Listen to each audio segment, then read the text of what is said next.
It's a question that people have been asking since it happened. How could three men who were hit by a train Friday in Chautauqua County not see or hear it coming?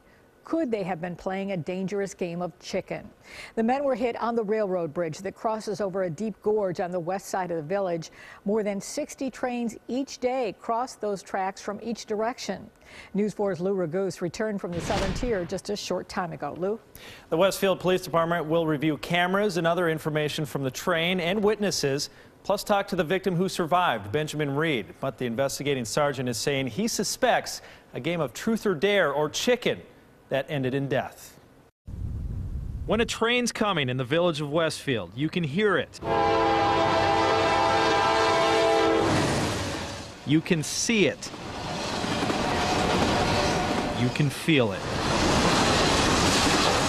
It's an accident that never should have happened. And that's why for many Westfield residents, the accident that killed two men in their mid-20s on Friday is both tragic and frustrating. Playing around the railroad tracks, whatever they were doing, it's all dangerous. It was 6:20 at night that the three men were standing on this railroad bridge. A train started coming from that direction. The people on the train saw the men. They started running to that end of the bridge, but they didn't make it in time. You can talk about it and talk about it and talk about it, and some people just don't pay any attention.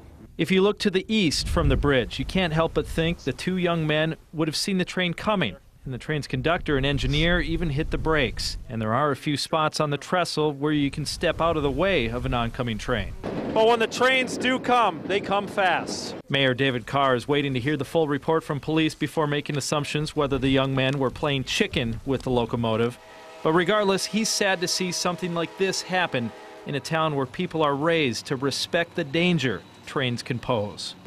Trains aren't going slow when they go through Westfield, so most usually people know enough to stay away from them.